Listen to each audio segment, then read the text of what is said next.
드리겠습니다. 서로 주님의 이름으로 사랑합니다로 인사를 나눠주시면 감사하겠습니다. 주님의 이름으로 사랑합니다. 오늘 같이 상고하고 싶은 말씀은 갈라디아서 6장 14절부터 16절 말씀이 되겠습니다. 신약성경 309페이지 갈라디아서 6장 14절부터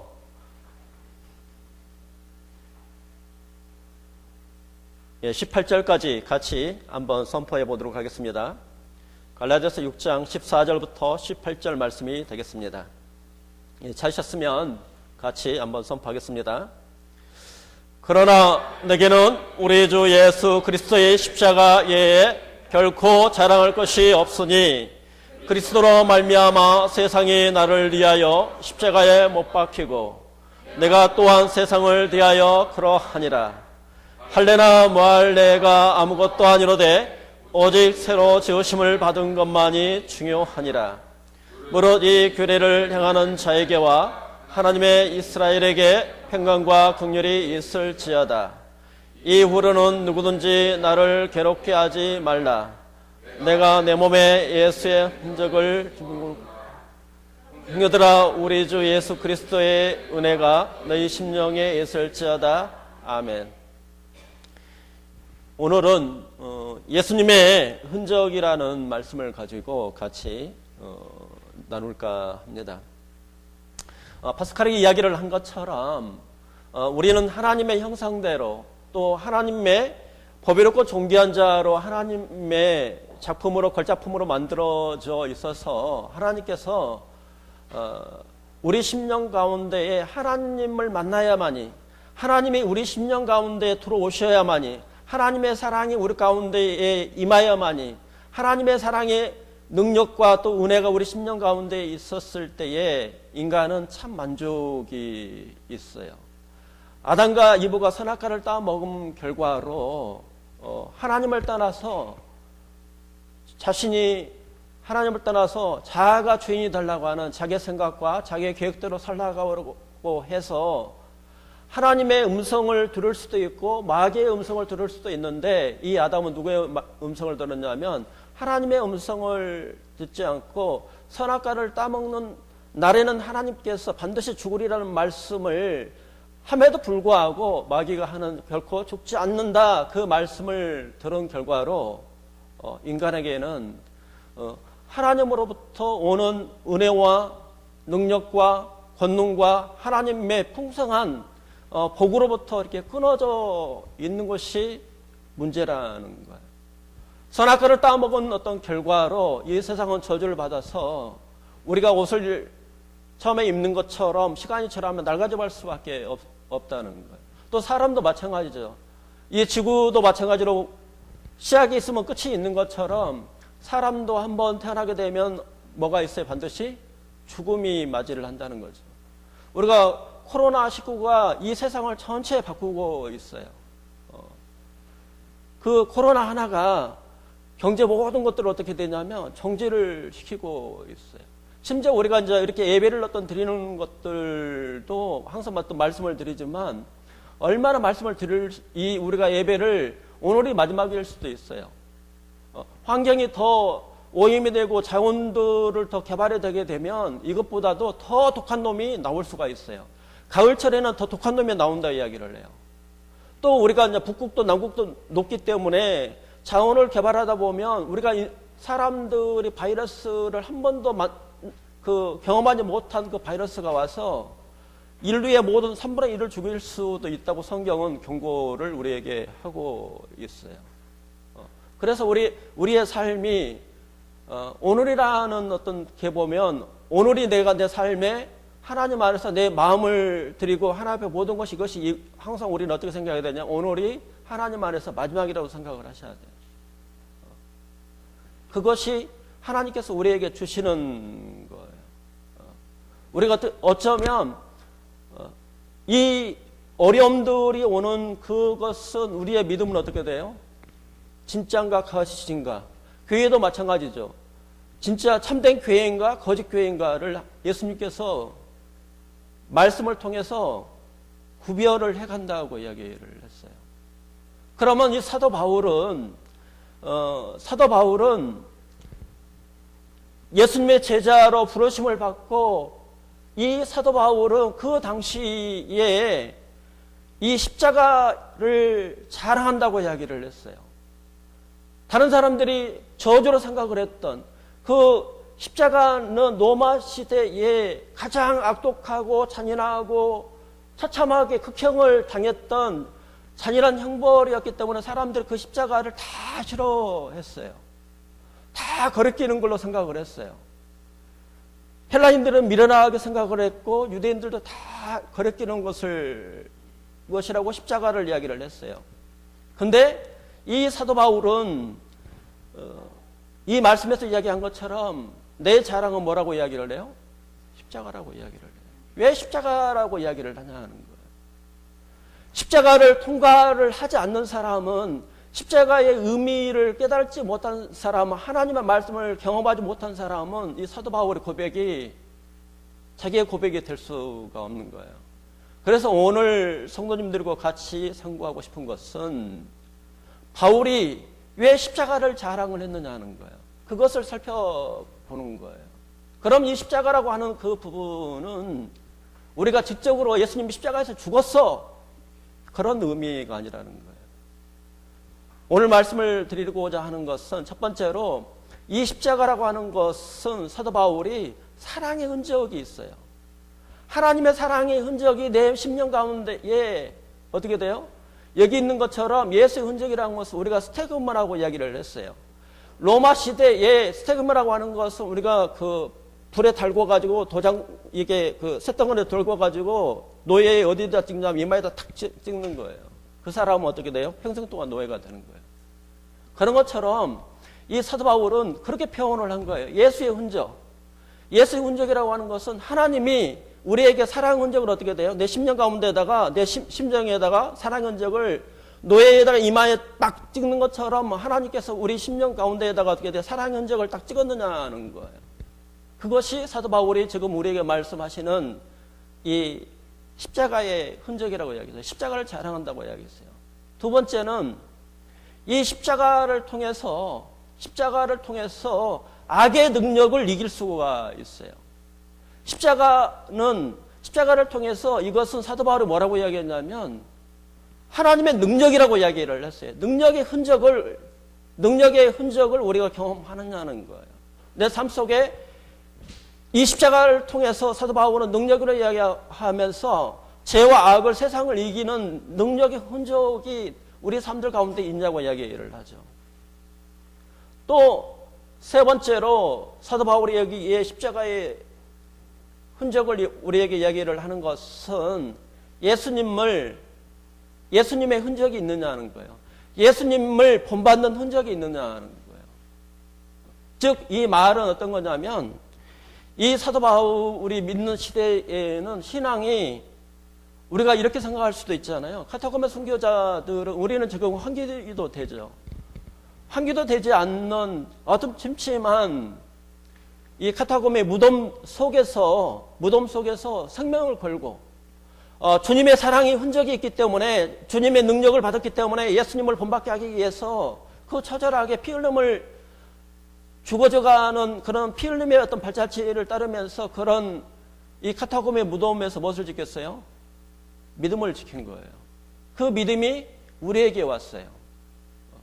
그러면 우리에게도 마찬가지로 이런 사도 바울이 이야기를 하는 것은 사랑의 흔적과 능력의 흔적과 예수님을 본받으려고 하는 우리가 예수님에게 고난의 흔적이 있느냐 하는 것들을 우리에게 사도 바울은 말씀을 하고 있어요.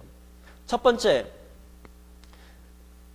고린도후서 첫 번째 사랑의 흔적이 있느냐는 것을 사도 바울은 우리에게, 십자가라고 하는 것은 사람들은 다 그렇게 읽는 걸로 생각을 했지만 사도 바울은 이것이 자기의 삶의 흔적이라고 이야기를 했어요. 중요한 부분이라고 이야기를 했죠.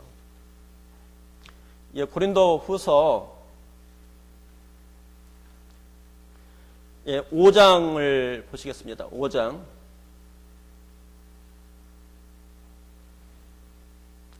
5장 15절.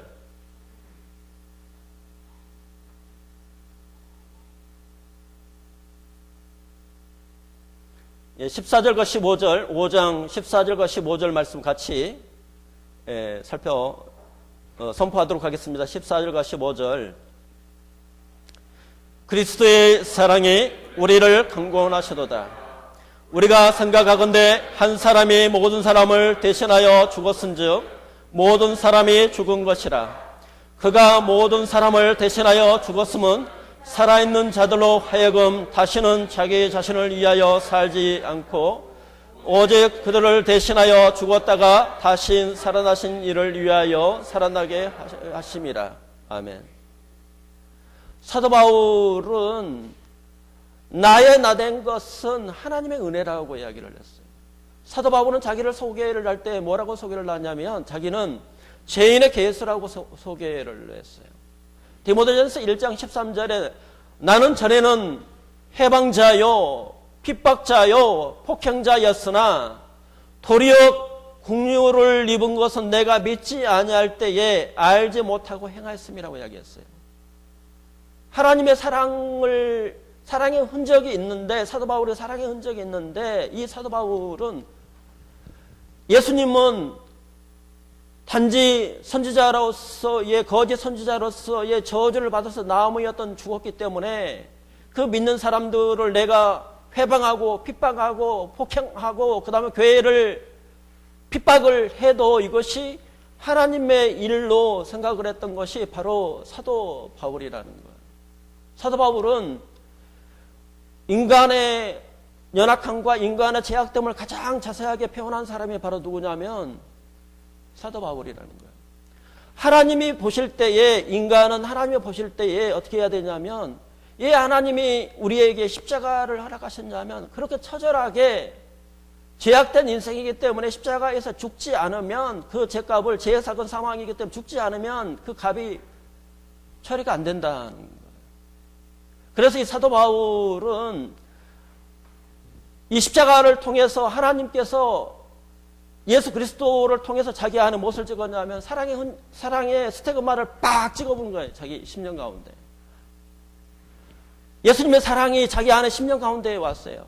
본인은 첫 번째로 교회를 핍박을 했던 사람이에요.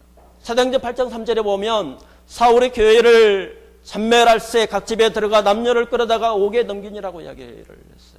스테반을 돌로 쳐 죽이는 데 있어서 이 사도 바울은 거기에 앞장을 섰던 사람이에요. 얼마나 열정적이냐면 수리아 지역까지 가서 그 믿는 사람들을 핍박하기 위해서 그 교회를 박살을 내고 거기 믿는 사람들을 핍박하기 위해서 갔던 사람이 바로 이 사도 바울이에요. 예수님의 사랑 흔적을 받기에는 도저히 감당할 수 없는 그런 낙독한 사람이었다는 거예요. 죄인의 개수였다는 거예요. 이 사도 바울은 우리가 지금도 그러잖아요. 교회를 다니는 사람 굉장히 언어로 해방을 하는 일이 많잖아요. 언어로 해방이 됐어요. 저도 마찬가지죠. 예수님을 믿기 전에는 이 말로서 굉장히 교회를 어떤 비판하고 그런 말들이 많이 있죠. 이 사도 바울은 말로도 저주를 받는데 왜 그것을 믿느냐 하면서 끊임없이 교회를 욕하고 비방을 했던 사람이 바로 사도 바울이었다는 거예요. 이 사도 바울은 폭력을 했다는 거예요. 거짓 선지자들은 어떻게 해야 되냐면 돌로 쳐 죽여야 된다. 수많은 사람들을 폭행했던 사람이 바로 누구냐면 바로 사도 바울이라는 거예요. 나 같은 죄인의 개수를 하나님께서, 예수님께서 자기 삶 가운데 찾아오셨다는 거예요. 이 사도 바울은 자신의 예수님을 만났던 그 사건을, 사랑의 흔적이 그것을 두 번이나 간증을 하고 있어요. 사도행전에 보면. 사도행전 9장과 22장에서 두 번이나 자기의 사랑의 흔적을 이야기를 하고 있어요. 나의 나된 것은 하나님의 은혜라고 이야기하고, 나의 나된 것은 하나님의 사랑이 나를 강권하고 있다고 이야기를 해요. 그러면서 이 사도 바울은 예수님을 만나고 난 다음에, 부활하신 주님을 만나고 난 다음에 환한 빛을 받았어요. 그러면 이 사도 바울이 예수님을 만나고 난 다음에, 십자가 사랑을 만나고 난 다음에 바뀐 거예요. 핍박자에서 하나님의 사도 바울로 바뀌었어요. 하나님의 부르심을 받은 자로 바뀌었다는 거예요. 그 체험이 있어요. 우리가 마르틴 루터도 마찬가지죠. 마르틴 루터도 농부의 아들에 원래는 법관이 되려고 했었어요. 아버지가 어느 날 시골로 이렇게 부르는 가운데 친구고 말을 타고 가다가 벼락이 떨어졌어요. 근데 거기서 누가 죽었냐면 친구가 죽은 거예요. 그러면서 자기의 죽음의 문제를 생각을 했어요. 그래서 하나님, 내가 이제는 법관이 되는 것이 아니라 내가 수도사가 되겠습니다. 이렇게 했어요. 이 루터는, 마르틴 루터는. 그러는 가운데에 수도사로서 살아가면서 죄로 굉장히 고민을 했던 거예요. 이 죄악으로 사도 바울이 또 고민한 것처럼 수많은 세월들을 지나면서 수많은 밤을 지내면서 이 죄를 내가 선행으로 갚아야 되는지 무릎으로 꿇어야 되는지 이 죄 문제를 해결하기 위해서 숱한 것을 고민하고 기도를 했던 몸부림을 쳤던 사람이 바로 누구냐면 마르틴 루터예요. 루터가 중요한 것은 뭐냐면 이 로마서를 읽다가 인간이 율법을 지킬 수 없고 제약된 인간을 어떻게 할 수 없다는 것을 알았어요.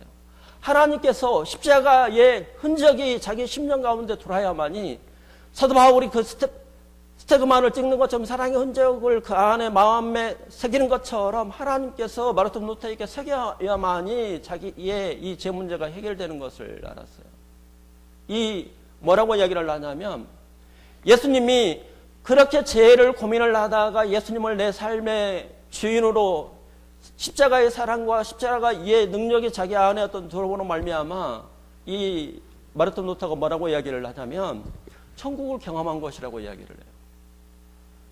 예수님이 자기 심령 가운데 들어오고 난 다음에 사람이 어떻게 돼요? 옛사람은 죽고 십자가에서 죽고 새 사람으로 어떤 바뀌고 난 다음에 완전히 뒤집어진 거예요.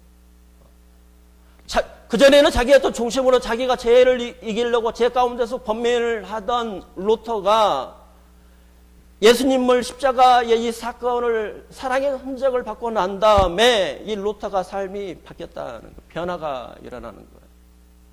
사도 바울도 마찬가지예요. 예수님을 만나고 난 다음에 예수님을 만나기 전에는 폭행자였는데 예수님을 만난 후에는 어떻게 돼? 삶이 바뀌었다는 거예요. 삶이 뒤집어진 거예요. 그러면 이 하나님의 말씀에서는 이 십자가 사건을 사랑의 흔적이라고 얘기하고 십자가의 흔적이라고 이야기하는 이 사건은 어떤 거냐면 회심의 사건이에요. 사람이 바뀐 거예요. 우리가 니고데모를 통해서 이로부터 거듭난다고 하는 것은 이로부터 하나님의 생명이 와야 된다는 거예요. 사람이 뒤집어지는, 사람이 바뀌는 거예요. 이 사랑의 흔적을 이 사도 바울도 마찬가지고 마르틴 루터도 맡고 난 다음에 옛사람은 죽고 이제는 새 사람으로 바뀐 거예요. 말씀을 한번 보시겠습니다. 5장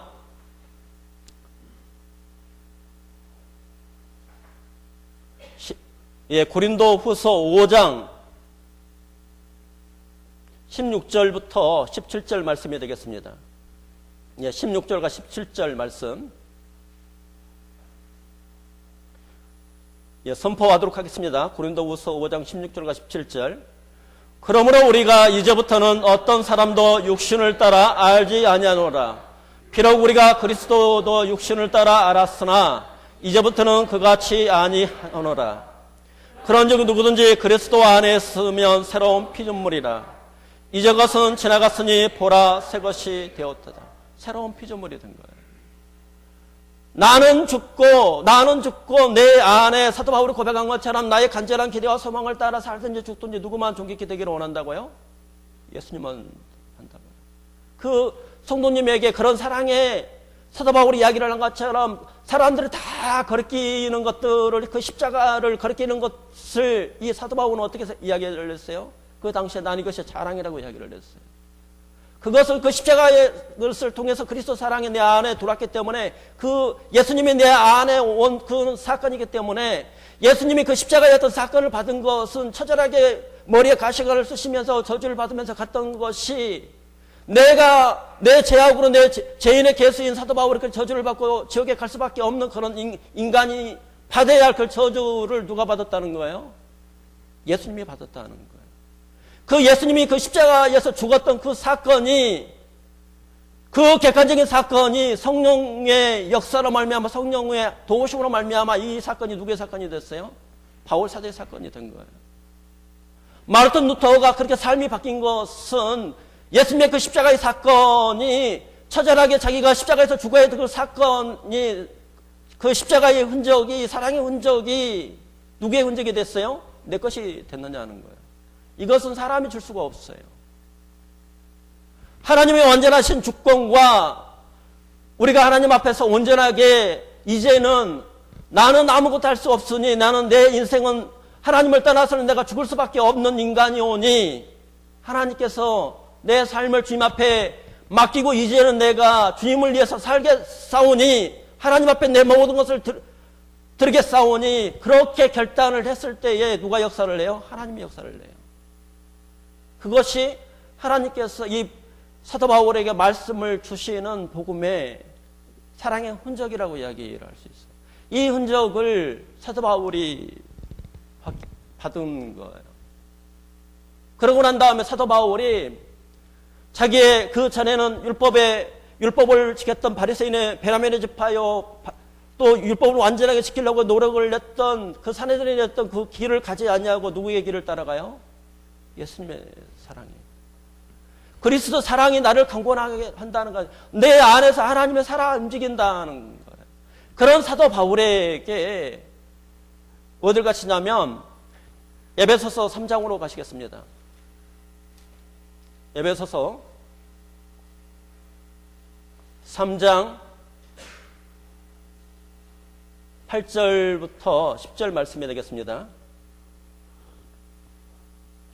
에베소서 3장 8절부터 10절 말씀 같이 선포하도록 하겠습니다.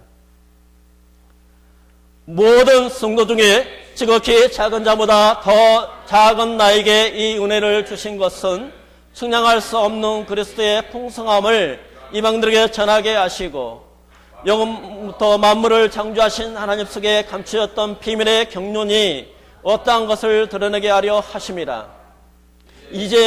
이는 이제 교회로 말미암아 하늘에 있는 통치자들과 권세들에게 하나님의 각종 지혜를 알게 하려 하심이라. 하심이니 아멘. 사도 바울에게 하나님 안에서 내 삶을 드리겠사오니 하나님 나를 써 주옵소서, 하나님 앞에 온전히 드려진 그리스도의 사랑에 붙들려서 있는 사도 바울에게 무엇을 줬어요? 하나님의 이 복음을 전할 수 있는 특권을 주신 거예요. 이 기독교의 가장 근본적인 진리는 뭐냐면 십자가의 부활 사건이에요. 이것은 하나님께서 인간을 이 방법 외에는 구원할 수 없는 거예요. 인간을 어떻게 해서 고쳤을 거예요? 내가 죽어야 하면 새로운 사람이, 예수님이 내 삶의 주인이 되어야만 뭐가 바뀌어요? 가정이 바뀌죠. 그 다음에 내 자아가 바뀌는 거예요. 사회가 바뀌죠. 그 다음에 뭐가 바뀌어요? 교회가 바뀌는 거죠. 내가 살아있는데, 인간의 욕심이 살아있는데, 인간적인 것들이 살아있는데 그 안에 어떻게 바뀔 수가 있냐고요. 십자가에서 처절하게 예수님께서 죽어야만이 어떻게 돼요? 바뀌는 거예요. 우리가 이렇게 생각을 하잖아요. 예수님이 이렇게 죽으셨나요? 십자가에서? 이렇게 안 죽었어요. 우리가 창세기에서 예수님이 대못이 굉장히 긴 것을, 이 발 뒤꿈치 있죠? 뒤꿈치를 어떻게 해요? 두 개를 동일해서 박아야 돼요. 이렇게 해서 예수님이 못 박혀서 죽은 거예요. 우리 십자가에서 이렇게 죽으셨다고 생각을 하잖아요. 근데 성경대로 이렇게 보시면 십자가에서 죽으신 것이 이렇게 쭈그려서 죽으신 거예요. 우리가 볼 때는 그러잖아요. 이 십자가에서 죽으시는 것이 얼마나 비참하냐면, 우리는 예수님이 팬티 입으셨죠. 근데 원래 이 십자가는 팬티 안 입어야 돼요. 그림상 그거 덮어놓은 거예요.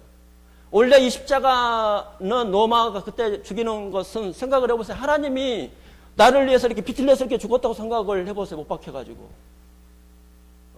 이게 호흡하려면 어떻게 되겠어요? 호흡을 해야 되니까 어떻게 돼요? 일어서야 되죠. 얼마나 고통스럽겠어요. 이렇게 예수님이 죽으셨어요. 그것이 십자가에 이 사도 바울은 누구보다도 다 하는 거예요. 그리고 이 십자가는 십자가에서 죽으면 사람이 그 시체를 처리할 수 없어요. 독수리 밥이 되는 거예요. 그것이 십자가형이에요. 그것을 누가 선택을 했어요? 하나님이. 누구를 구원하기 위해서? 나를 구원하기 위해서. 이것이 하나님의 십자가의 사랑이에요. 그러잖아요. 우리가 나보고 그렇게 죽으라고 해봐요. 어떻게 수치해가지고 다 사람들 벌거벗는 듯 어떻게 내가 죽을 수 있어요? 고약하게 이것을 십자가라고 하는 것은 고약하게 죽인 거예요. 왜 그렇게 죽였느냐? 사도 바울이 이야기한 것처럼 죄인의 계수라고 했어요. 인간이 얼마나 더러운 인간인가요? 사람이 지금은 앞으로도 그러잖아요. 로마 시대에도 마찬가지예요. 사람이 이 성적인 부분들이 항상 이래요. 이 역사는 구약 시대부터 계시록까지 딱 통일되는 것이 하나 있어요. 하나님을 섬기는 것보다 우상을 섬기는 것들 더 좋아해요. 세상 신을 더 섬기죠. 하나님보다 사탄을 더 숭배를 할 거라고요. 우상 숭배예요. 이스라엘 백성을 그렇게 하나님 앞에서 버림을 받았던 것은 우상 숭배를 하요. 그럼 왜 우상 숭배를 하냐? 세상적으로 더 잘 살 것 같고 세상적으로 더 나아갈 것 같으니까 우상 숭배를 한 거예요. 이스라엘 백성이. 그래서 바알과 아세라 신을 섬기는 것은 그 신들이 농사를 더 잘 짓게 가나안 땅에서 농사를 더 풍요스럽게 하고 더 잘 살게 하기 때문에 그 신들을 이 가나안 사람들이 그걸 신을 섬긴 거예요. 그런 것처럼 우리가 잘 된 것처럼 너희도 이 신을 섬기라는 거예요. 지금도 마찬가지잖아요. 우리가 돈을 쫓을 수도 있고 세상을 쫓을 수도 있어요. 또 야망을 쫓을 수도 있죠. 내가 하고 싶은 것들도 쫓을 수 있어요. 이것이 바로 어떤 거예요? 탐욕, 바로 우상 숭배라는 거예요. 우상 숭배가 있고 창세기부터 창세기 그 6장에서부터 인간이 타락되는 것은 뭐가 타락이 돼요? 성적인 부분이에요. 로마 시대도 마찬가지잖아요. 남녀간의 그 관계를 만족하지 못해서 남자는 남자끼리 여자는 여자끼리 해서 거기에 에이즈가 발생했다고요. 성경에 계시록 로마서 1장 28절에 써져 있잖아요. 그래서 사람이 아니라 무엇으로 돼가요? 짐승으로 돼가죠. 앞으로는 그렇게 될 수도 있죠. 캐나다처럼 사람끼리 하는 것이 아니라 누구예요? 동물과. 그렇게 타락이 돼간다고요. 그럼 하나님 어떻게 되겠어요? 심판을 할 수밖에 없는 거예요. 그래서 로마 심판한 거예요, 하나님이.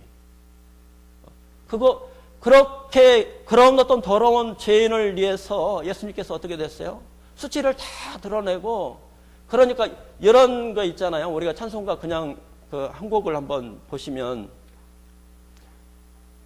이 사도 바울은 십자가를 볼 때에 147장, 찬송가 147장이 되겠습니다.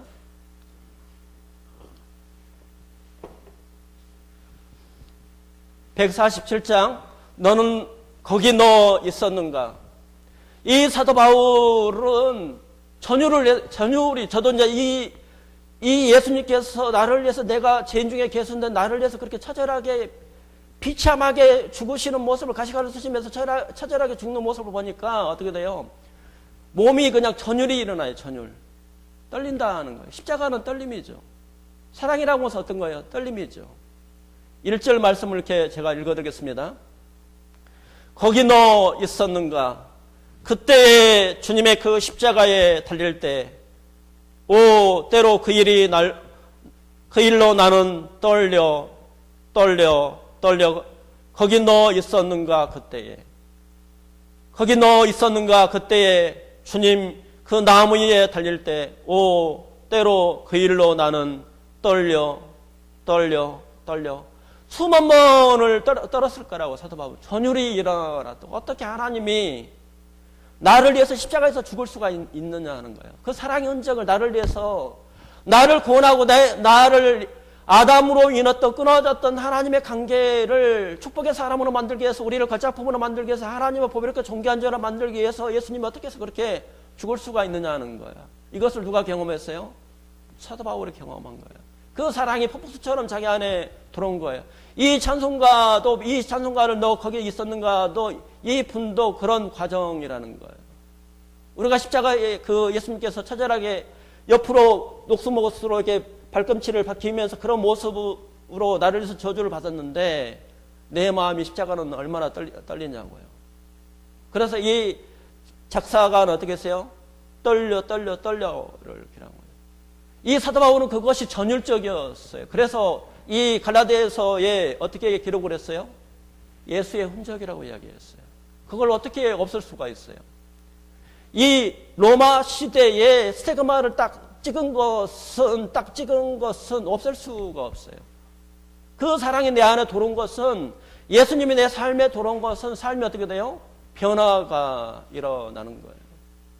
변화가 일어날 수밖에 없죠. 그러면 이렇게 이야기를, 저도 이 말씀을 보는데, 우리가 유다서 하나를 보시겠습니다. 예수님께서 심판을 하실 때에 유다서 하나를 보실게요. 계시록 앞전에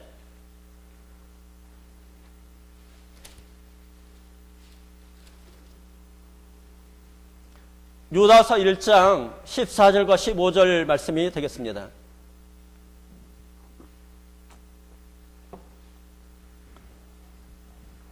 (14절과 15절) 말씀, 유다서 1장 같이 선포하겠습니다.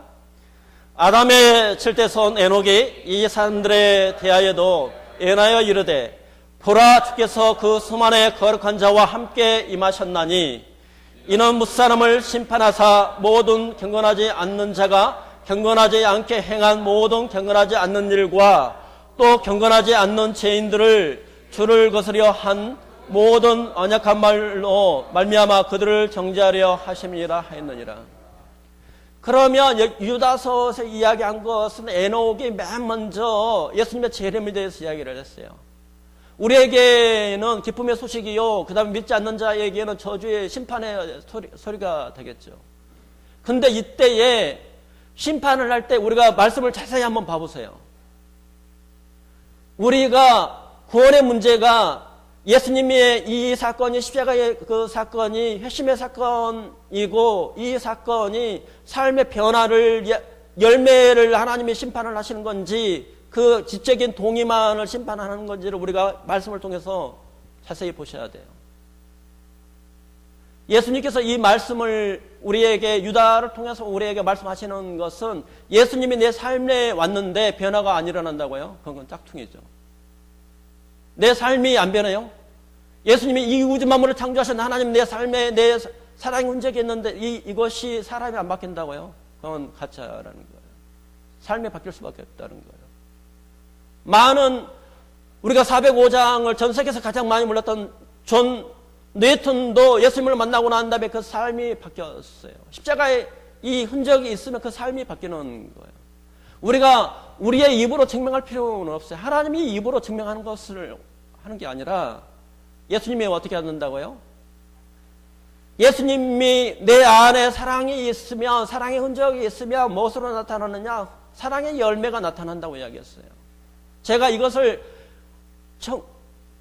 구원이, 조건이 열매가 이야기를 하는 것이 아니라 예수님이 내 안에 살아있으면 자연적으로 뭐가 돼요? 누가 바뀌어요? 내 삶이 바뀐다고요. 그것이 사도 바울이 우리에게 이야기를 하는 거예요. 예수님께서 심판을 계시록 한번 쭉 한번 봐보세요. 우리의 지적인 동의를 보시는가, 아니면 무엇을 봐요? 행위를 보시는가? 열매를 본다고 했어요. 분명히 예수님이 그렇게 이야기를 했어요. 무엇을 본다고요? 나는 너의 열매를 보겠다고 이야기를 했어요. 이 말씀도 한번 보세요. 경건의 열매죠. 15절. 이는 무사람을 심판하사 모두 경건하지 않는 자가 경건하지 않게 행한 모든 경건하지 않는 일과 또 경건하지 않는 죄인들이 주를 거스리 한 모든 완악한 말로 말미암아 그들을 정죄하려 하심이라 하였느니라. 무엇을 봐요? 열매를 보잖아요. 예수님의 기준은 무엇을 본다고요? 열매를 본다고 했어요. 그것이 예수님의 사랑을 받았으면 사랑의 열매가 나타날 수밖에 없다는 거예요. 그것이 예수님입니다. 우리가 자동차도 마찬가지죠. 우리가 신뢰성을 할 때에 브레이크가 고장이 나면 어떻게 되겠어요? 악재권에서 계속적으로 실험을 하잖아요. 수천 번, 수만 번을 실험을 해서 그것이 불량이 안 나야 된다는 거예요. 우리도 의료 체계가 마찬가지잖아요. 의료 체계가 우리가 지금도 그러잖아요. 마스크를 쓰고 그 다음에 손을 씻고 또 바람을 통하고 2m 이렇게 떨어져 있는 것들을 수없이 많이 이야기를 하잖아요. 그런 것처럼 예수님의 사랑의 흔적이 있는 그 사람은 그리스도 앞에서 이 사람은 증거가 뭐냐면 마음을 다하고 성품을 다해서 하나님을 사랑할 수밖에 없다고요.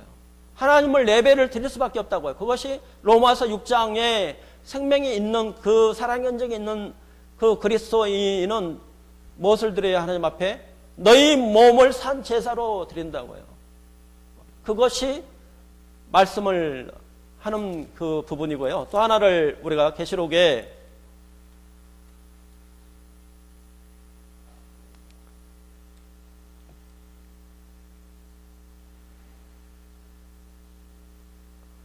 계시록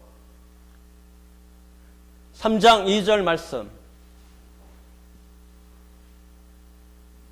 계시록 3장 2절 말씀. 예, 같이 사도교회에게 말씀을 어떤 드린 것처럼 사도교회는 금광이 나는 지역이죠.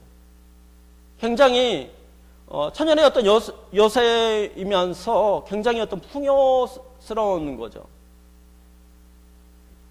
거기에 3장 2절 같이 선포하겠습니다. 너는 이를 깨워 그 남은 바 죽게 된 것을 굳건하게 하라. 내 하나님 앞에 내 행위에 온전한 것을 찾지 못하였으니. 예수님께서 사도 요한을 통해서 이 사도교회를 뭐라고 이야기하냐면 네가 굉장히 숫자는 많고 화려하지만 너는 어떻게 했다고요? 죽었다고요. 그러면서 죽었다고 이야기를 하면서 무엇을 본다요? 하나님 앞에서 내 행위에 온전한 것을 찾지 못하였다고 하는 거예요. 네 삶에 예수님의 주인이면 주인님의 그 열명한 하나님 변화가 없는 것은 너는 어떻게 했다고요? 예수님의 무엇을 봐요? 교회를 평가를 할 때 열매를 본다고요. 왜? 내 안에 예수님이 주인이 되시면은 주인이 되면 뭐가 일어나요? 삶의 변화가 일어나는 거예요. 그것이 이 사도 바울이 십자가를 사랑한다는 것은 그거예요. 사도 바울은 예수님의 사랑의 십자가의 사랑을 받아서 자기의 삶에 가장 중요한 자기의 직업을 잃었어요. 직업을 산에 들린 공회원으로서 공회장이었다 될 수 있는 것들을 바리새인 중에서 사례들 공회에서 자기의 장래를 버린 사람이 바로 누구냐? 사도 바울이에요.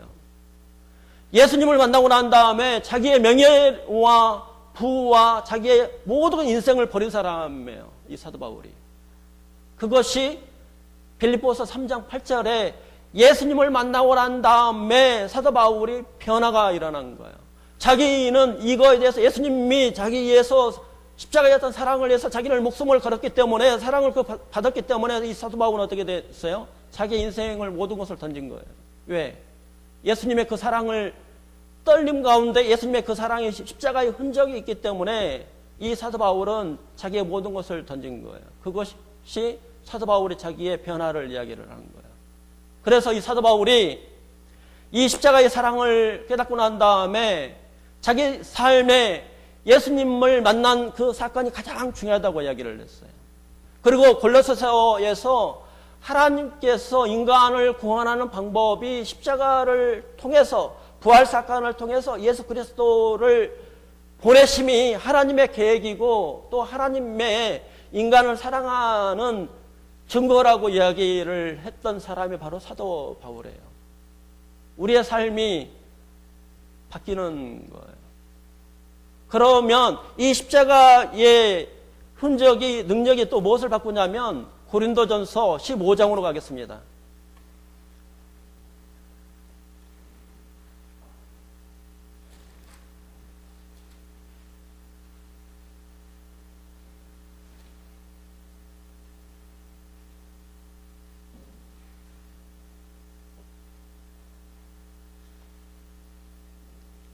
예, 고린도전서 15장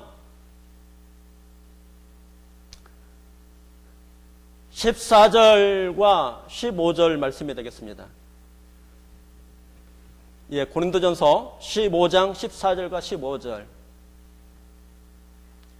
예, 같이 선포하도록 하겠습니다. 14절과 15절. 그리스도께서 만일 다시 살아나지 못하셨으면 우리가 전파하는 것도 헛것이요 또 너희 믿음도 헛것이며 또 우리가 하나님의 거짓 증인으로 발견되리니 우리가 하나님이 그리스도를 다시 살리셨다고 증언하였습니다. 만일 죽은 자가 다시 살아나는 일이 없으면 하나님이 그리스도를 다시 살리지 아니하였으리라. 부활 사건이 없다고 한다면 우리는 죄 가운데 죽는다는 거예요. 부활 사건이 없다고 한다면 예수님과 함께 십자가에서 죽으시고 이 부활 사건이 없다고 한다면 믿음이 헛것이라고 한 거예요.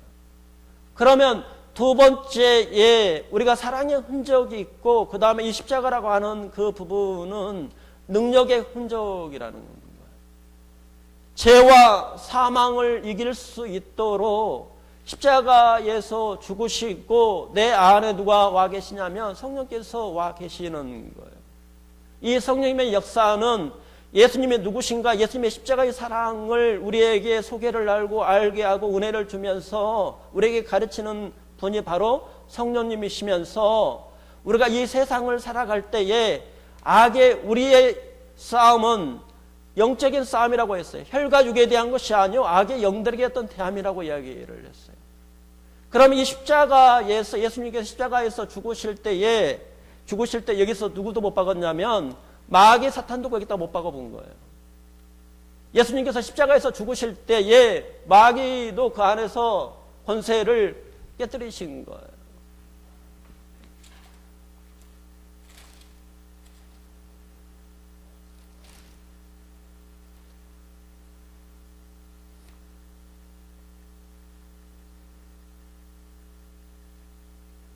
골로새서 2장 14절과 15절 말씀이 되겠습니다. 13절부터 15절 말씀. 골로새서 2장 13절부터 15절. 그러면 우리가 악에 대해서 이 십자가를 통과를 한 사람은 악에 대해서 승리할 수 있는 능력이라고 이 사도 바울이 우리에게 말씀을 하고 있어요. 13절부터 15절 말씀이 되겠습니다. 골로새서 2장 13절부터 15절 말씀. 또 범죄와 육체의 말리로 죽었던 너희를 하나님이 구와 함께 살리시고 우리의 모든 죄를 사하시고 우리를 거스리고 불리하게 하는 법조문으로 쓴 증서를 지우시고 취하여 버리사 십자가에 못 박히고 통치자들과 권세들을 무력화하여 드러내어 구경거리로 삼으시고 십자가로 그들을 이기셨느니라. 십자가에서 죽으실 때에 뱀이 사탄이 예수님을 십자가에 못 박았지만 예수님이 어떻게 됐어요? 같이 거기에 사탄도 못 박은 거예요. 권세를 다 깨뜨리셨다고 이야기를 하고 있어요.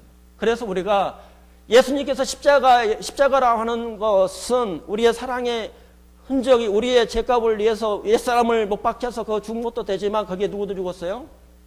마귀도 끝난 거예요. 그래서 우리가 예수님의 이름으로 나가게 되면 십자가의 능력이라고 하는 것은 우리 안에 있는 옛사람을 이길 수 있는 힘이 있는 거예요. 죄를 죽이고 이 세상을 이길 수 있는 것은 사도 요한이 뭐라고 이야기했냐면 세상을 이긴 것은 믿음이라고 이야기를 한 거예요. 예수님의 십자가의 사건을 통해서 우리 안에 누가 역사를 하냐면 성령께서 역사를 해서 예수님의 이름으로 우리가 예수님의 말씀과 예수님의 성령의 충만함으로 내 안에 빛이 있으면 무엇을 이길 수 있어요? 악을 이길 수 있는 거예요. 죄를 물론 넘어질 수도 있죠. 내 안에서 십자가의 사랑과 능력이 있어서 악을 이길 수가 있는 거예요. 뭐까지 이길 수 있느냐? 죽음의 문제까지 이길 수가 있는 거예요. 그래서 초대교회에 있는 이 믿음은 예수님께서 십자가에서 죽으시고 부활하심으로 말미암아 죽음도 두려워하지 않았다는 거예요. 이 문을 열면 내가 천국에 간다는 확신이 있었다는 거예요. 그것이 어떤 거예요? 소망이죠, 소망. 그게 소망이 이 초대교회 형제 자매님들은 있었던 거예요. 그렇게 그 믿음을 핍박을 하고 처절하게 그 십자가를 통해서 많은 순교의 어떤 역사가 일어났을 때에 그 초대교회가 부흥을 하게 된 것은 이 분들의 믿음이 어떻게 돼요? 그 죄를 이기고 세상을 이기고 그 다음에 두려움, 죽음의 두려움 앞에서도 찬양을 하면서 하나님을 찬양하면서 그 순교의 길을 걸어가더라는 거예요. 대체 저 사람들은 그 10년 가운데 뭐가 있느냐는 거예요. 그것이 이 사도 바울도 마찬가지잖아요. 디모데 후서로 가시겠습니다. 디모데 후서 4장.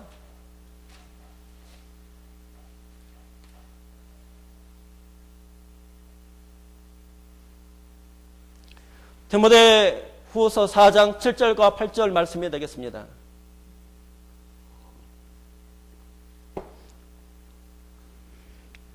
디모데 후서 4장 7절과 8절 말씀 같이 선포하겠습니다. 나는 선한 싸움을 싸우고 나의 달려갈 길을 마치고 믿음을 지켰으니 이제 후로는 나를 위하여 의의 면류관이 예비되었으므로 주 곧 의로우신 재판장이 그날에 내게 주실 것이며 내게만 아니라 주의 나타나심을 사모하는 모든 자에게니라. 아멘. 여기에 사도 바울의 의의 면류관이 예비가 되어져 있으며 곧 의로우신 재판장이 어떻게 된다고요? 이 로마 황제가 그 당시에 로마의 권세가 전부라고 생각을 했던 사람들에게 너희들이 나를 세상에 있는 권세로 나를 심판을 로마 황제의 이름으로 심판을 해서 이 사도 바울이 어떻게 되냐면 이 로마 사람이기 때문에 로마 시민권을 가진 자는 십자가에 죽이지 않고 어떻게 되냐면 목을 이렇게 자르잖아요.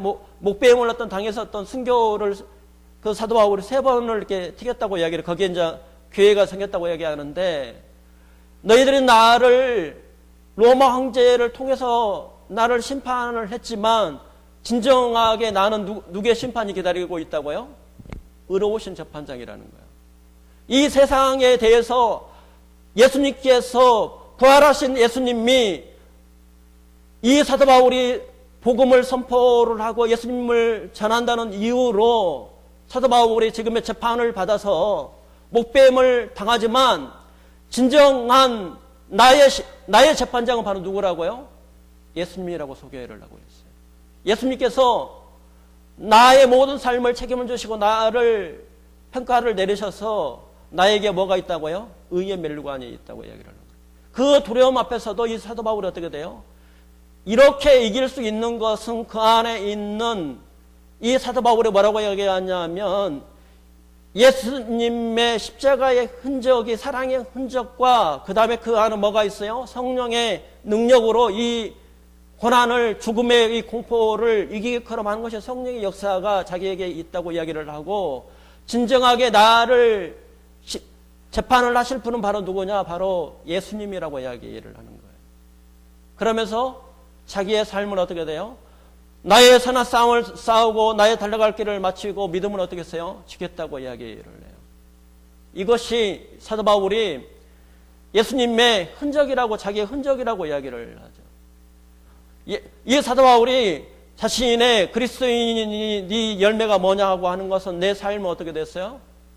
예수님께서 나에게 사랑의 십자가의 흔적을 못자국이 있는 것처럼 발자국이 있는 것처럼 흔적을 남긴 것처럼 나도 어떻게 된다고요? 예수님 앞에 내 사랑의 흔적을 주님 앞에 들었다고 이야기를 해요.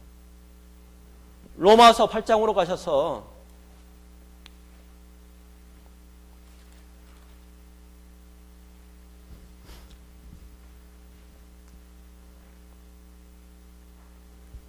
로마서 8장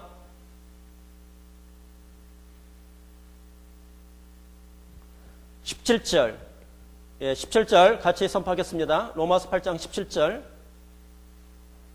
11절입니다. 11절 로마서 8장 11절 예수를 죽은 자 가운데서 살리신 영이 너희 안에 거하시면 그리스도 예수를 죽은 자 가운데서 살리신 이가 너희 안에 거하시는 그의 영으로 말미암아 너희 죽을 몸도 살리시리라.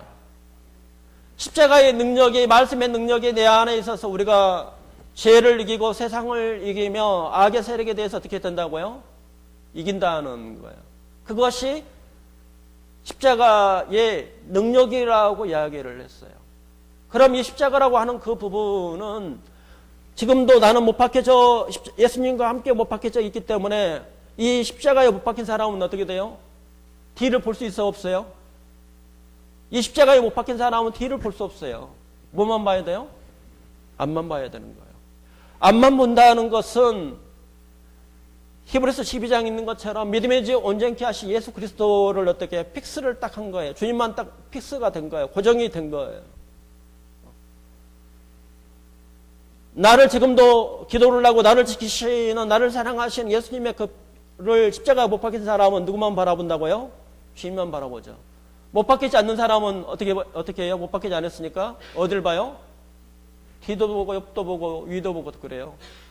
십자가에 못 박힌 사람은 어떻다고? 눈만 본다고요? 주만 보는 거예요. 못 박히지 않는 사람은요? 좌우자우제죠. 관계없죠. 그래서 로마서 12장에서 십자가에 못 박힌 사람은 누구만 볼 수밖에 없느냐? 주님만 볼 수밖에 없다는. 오늘 본문 말씀으로 이렇게 오셔서 갈라디아서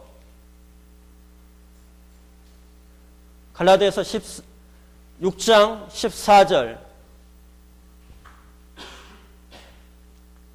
14절 말씀 같이 선포하도록 하겠습니다. 6장 14절.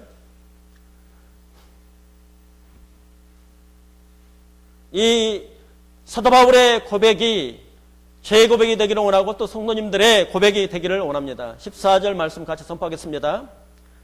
그러나 내게는 우리 주 예수 그리스도의 십자가 외에 결코 자랑할 것이 없으니 그리스도로 말미암아 세상이 나를 대하여 십자가에 못 박히고 내가 또한 세상을 대하여 그러하니라. 주님과 함께 저주를 받았다는 것, 십자가 사건이라는 것은 하나님의 계획하시는 것. 인간을 바꿀 수 있는 것은, 인간을 구원할 수 있는 방법은 십자가에서 함께 죽는 방법밖에 없다는 거예요. 죽어야만이 누가 살 수 있느냐? 예수님이 살아나신다는 거예요. 옛사람은 죽고 내 자아는 죽고 십자가를 통해서 하나님의 관계가 회복이 돼서 하나님께서 나에게 폭포수 같은 은혜를 주기를 원한다는 거예요.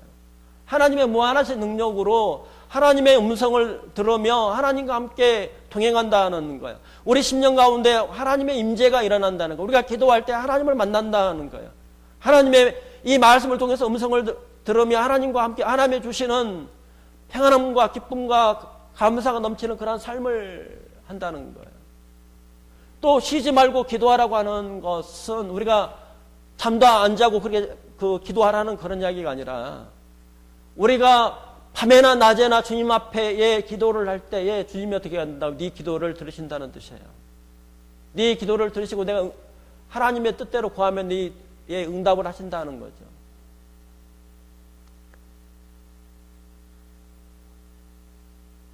육 장 17절 말씀 같이 선포하겠습니다. 갈라디아서 6장 17절. 이후로는 누구든지 나를 괴롭게 하지 말라. 내가 내 몸에 예수의 흔적을 지니고 있느니라. 아멘. 이 사도 바울은 예수의 흔적이라고 이야기를 했어요. 누구보다도 이것은 이 노예에다가 스테그마를 불로 달궈진 것을 딱 이마에다 찍으면 이것은 그 사람의 노예가 됐다는 이야기예요.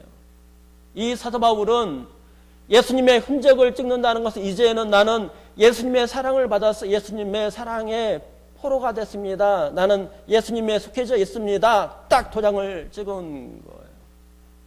이제는 이 예수님의 흔적을 갖고 산다는 것은 사도 바울이 내가 복음을 전할 때 내 지혜와 지식으로 전한 것이 아니라 예수님의 능력으로 전하겠다는 거예요. 하나님의 능력으로만 내가 살겠다고 사도 바울이 고백한 것이 바로 이 두 번째 예수님의 흔적이라고 하는 것은 첫 번째는 사랑의 흔적이 있는 거고 두 번째는 예수님의 십자가를 통해서 나타나는 능력이 있다는 거예요. 그래서 이 사도 바울을 통해서 십자가의 능력을 통해서 귀신이 굴복이 되고 많은 질병을 고쳤던 역사가 이 사도 바울을 통해서 일어나며 또 이 사도 바울이 복음을 전할 때 악이 세력에 떠나가고 하나님의 역사가 그 안에 임해져 있었던 거예요. 그것이 무슨 능력이냐? 바로 십자가의 능력이라는 거예요. 세 번째, 이 사도 바울은 예수님의 흔적이 있다는 것은 예수님을 본받는다는 거예요. 이 사도 바울은 그렇게 고백을 하죠. 죄인 중에 괴수했던 나를 구원하신 하나님의 은혜를 생각을 할 때에 나는 교회 안에서 가장 뭐라고요? 작은 자라고 이야기를 했죠. 예수님의 사랑 흔적을 받은 사람은 겸손함이 있어요. 그것을 빌립보서 2장에서 그리스도의 겸손에 대해서 기준을 이야기를 해주죠. 하나님이신 예수님이 인간의 몸으로 오셔서 그리스도의 마음으로 낮아져서 그리스도 마음으로 섬기는, 예수님은 이 세상에 내가 섬김을 받으러 온 것이 아니라 내가 섬기러 왔다는 것처럼 이 예수님의 흔적이 있는 그 그리스도인은 뭐가 있냐면 겸손함이 있어요. 어거스틴이 뭐라고 얘기하냐면 첫째도 겸손, 둘째도 겸손, 세 번째도 뭐예요? 겸손한 거예요. 예수님은 이 세상에 오셔서 자기를 위해서 영광을 받으신 것이 없다고요. 자기를 위해서 기적을 행하신 것이 없어요. 자기를 위해서 행하셨던 것이 없어요. 예수님께서 영광의 보좌를 떠나서 십자가에서 죽으시고 무덤까지 들어가셨던 이 인간의 가장 낮은 모습으로 이 세상에서 가셨고, 태어나실 때에도 여관에서 태어난 것이 아니라 냄새가 나는 마국간에서 냄새가 짙하게 나는 그 가운데에 예수님은 마국간에서 태어나셨다고요. 우리 삶 가운데에 예수님의 흔적이 있으면 그 사람은요, 예수님의 주인이 되면 그 사람은 겸손합니다. 그것이 예수님을 본받는 거예요. 예수님께서 겸손한 모습으로 나타나는 거예요. 겸손이라고 하는 그 부분은, 겸손이라고 하는 것은 하나님을 떠나면 나아가 사도 바울이 이야기한 것처럼 죄인 중에 괴수라고 고백하는 거예요. 철저하게 겸손이라고 하는 것은 사도 바울이 죄인 중에 괴수라는 것처럼 자신이 어떠한 인간이며 제약된 인간인가 저주를 받아야 되는 그 인간을 아는 거예요. 이것이 겸손이에요. 내가 하나님을 떠나면 죽을 수밖에 없다는 거예요. 내 행위로는 아무것도 할 수 없는 그런 능력이 없는 그런 인간인 것을 아는 것이 겸손이라는 거예요. 십자가를 통해서 내가 함께 못 박혀서 내 안에 계신 성령을 통해서 성령의 능력으로 예수님을 본받기를 원하고 예수님의 능력으로 행할 수밖에 없는 그런 연약한 그릇이라는 것을 발견하는 것이 겸손이라는 거예요. 낮아지는 거예요. 물은 어떻게 흘러요? 어디서부터 흘러죠? 위에서부터 무엇으로 흘러요? 높아지면 갈 수 있어 없었어요? 낮아지는 거예요. 그래서 이사야서에서 산들이 어떻게 높아진 산들이 내 마음에 높아진 것들이 내 마음에 교만했던 산들이 어떻게 된다고요? 낮아지는 거예요. 이 하나님의 은혜는 우리 심령 가운데 높아져 있으면 이 하나님의 말씀의 은혜가 그 심령 가운데 임하지를 못해요.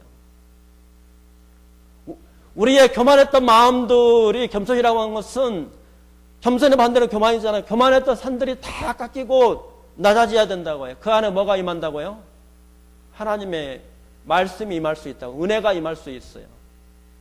그래서 이 사도 바울에게 하나님의 그렇게 놀라운 13권을 기록하게 한 것은 사도 바울이 어떤 사람이었어요? 예수님을 본받기를 원해서 겸손했던 사람이라는 거예요. 겸손했기 때문에 하나님 안에서 예수님을 본받기를 원해서 그 마음에 이 사도 바울에게 겸손한 심령이 있었다는 거예요. 겸손이라고 하는 그것은 하나님 앞에서 몸부림을 치면서 낙타가 아침에 시작할 때 무릎을 꿇었던 것처럼 하루를 시작할 때 무릎으로 시작하는 사람이에요. 겸손이라고 하는 것은, 예수님을 본받는다고 하는 것은 우리가 예수님께서 기도의 어떤 습관처럼 아침에 시작할 때에 새벽에 이른 때에 시간을 정해놓고 기도를 하신 거예요. 십자가를 지시기 전에도 겟세마네 동산에서 예수님이 습관을 따라서 기도를 하시는 거예요.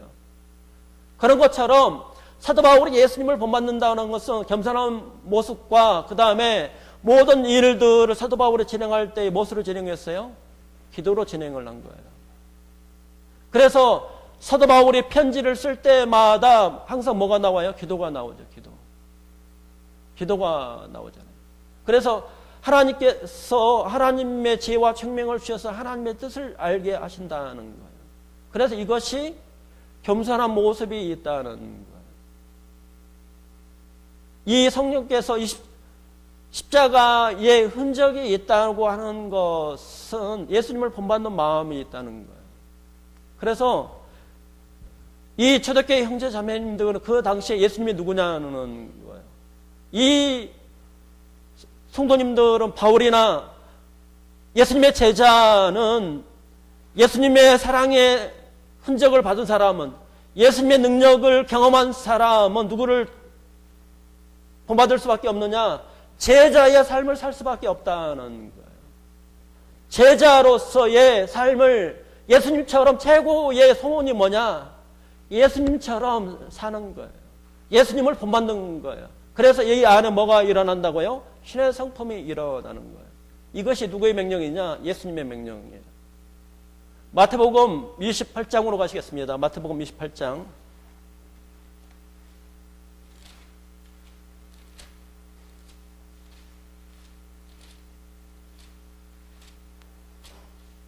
우리가 잘 아시는 것처럼 28장 18절과 19절 말씀이 되겠습니다. 이 마태복음은 예수님이 왕으로 오신 거예요.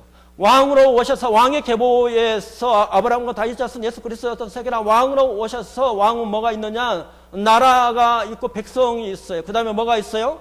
법이 있는 거예요. 그래서 예수님이 오셔서 산성설교 모세가 시내산에서 하나님의 율법을 받은 것처럼 성막이 돼서 받은 것처럼 예수님이 왕으로 오셔서 5장부터 7장까지의 예수님의 그 나라의 하나님 나라의 법을 선포를 하신 거예요. 선포를 하고 그 다음에 예수님의 사랑의 흔적을 받고 그 다음에 사랑의 능력을 받은 그 성도에게 그 다음에 그렇게 사는 제자에게 당부를 하는 거죠. 그 말씀이 명령이에요. 이것은 마태복음 28장은 우리가 예수님을 본받는 것이, 예수님의 제자로 살아가는 것이 이것은 명령이라고요. 누구의 명령이에요? 예수님의 명령이에요. 예수님이 이 세상에 오셔서 제자를 부른 거지, 제자를 양육하고 제자를 키우기 위해서 오신 거라는 거예요. 그래서 십자가를 통과를 한 그 사람은 누구처럼 산다고요? 예수님처럼 산다고요.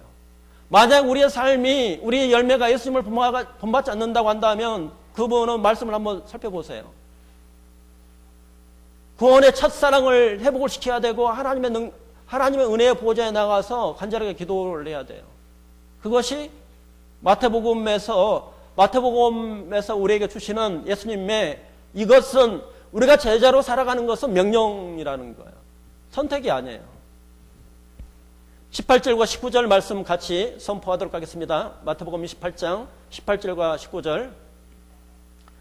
예수께서 나와 말씀하여 이르시되 하늘과 땅의 모든 권세를 내게 주셨으니 그러므로 너희는 가서 모든 민족을 제자로 삼아 아버지와 아들과 성령의 이름으로 침례를 베풀고, 세례를 베풀고 침례를 베풀고, 이렇게 되어 있죠. 누구를 삼으라고요?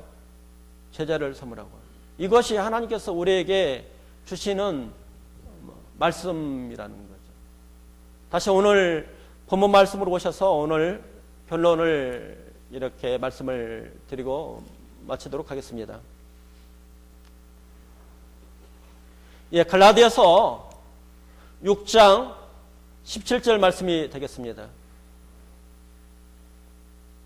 17절 같이 한번 선포해 보도록 하겠습니다. 17절.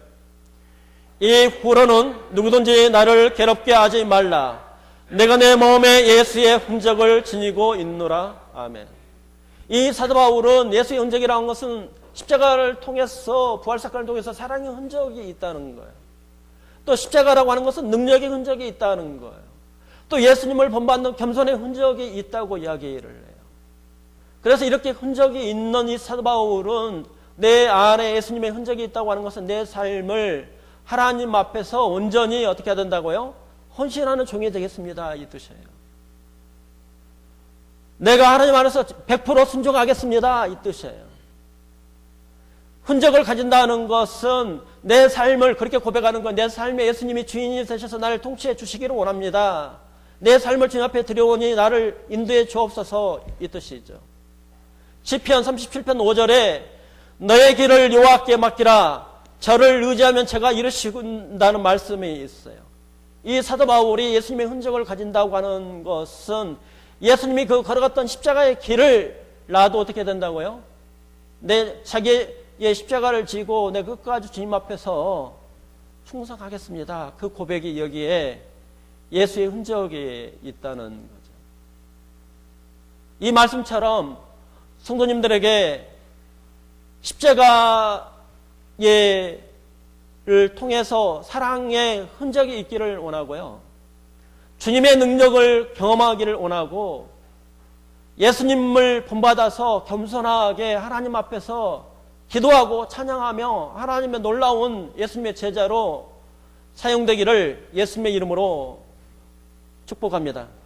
예, 같이 기도드리겠습니다.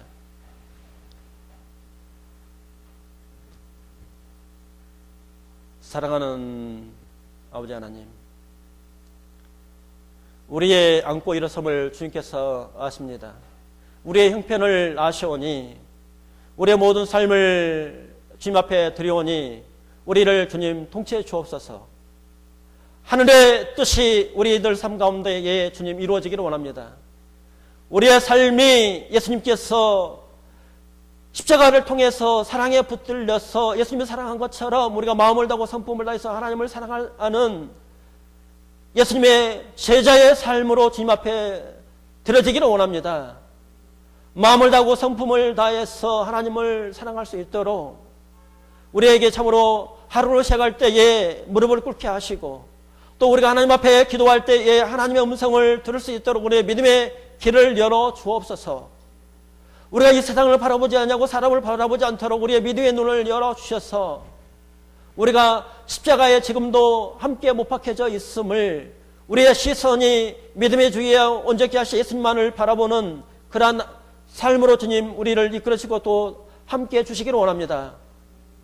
우리의 모든 삶을 주님께서 아시오니 우리를 통치해 주셔서 하나님을 기쁘시게 하고 하나님을 예배케 하고 하나님을 영화롭게 하는데 부족함이 없는 더 좋은 사랑교회로 이끌어주시고 또님 하나님의 은혜의 강물을 우리에게 부어주시기를 원합니다. 하나님께서 말씀을 우리에게 허락하셔서 우리를 부흥케 하여 주옵소서. 우리를 통해서 참 하나님의 사랑이 회복이 되지만 그리스도 사랑이 늘 강건하고 믿음의 역사와 소망의 인내가 또 사랑의 수고가 우리 가운데 있어서 참으로 이 마지막 때에 깨어서 하나님을 찬양하며 하나님 앞에 영광이 돌려지며 하나님의 말씀이 충만함으로 하나님께서 귀히 상용되는 그런 하나님의 교회로 인되시고 또 함께해 주시기를 원합니다. 주 예수를 믿으러 너와 내 구원을 얻을 말씀처럼 그 가정이 참으로 어둠의 세력에 떠나가기를 원합니다. 주 예수 그리스도 믿음으로 명하는 어둠의 세력에 떠날지어다 참으로 하나님 안에서 이 말씀 안에서 겸손한 심령으로 무릎을 꿇고 하나님의 은혜를 받을 수 있는 그런 가정이 되게 하시고 또 하나님께서 국률함을 베풀어 주셔서 그 마음의 깜빡함들을 깨뜨려 주시고 하나님의 말씀을 사람의 말로 받지 않냐고 하나님의 말씀을 받을 수 있는 성령의 역사가 각 가정에 있게 하셔서 그 가정을 주님 새롭게 주옵소서.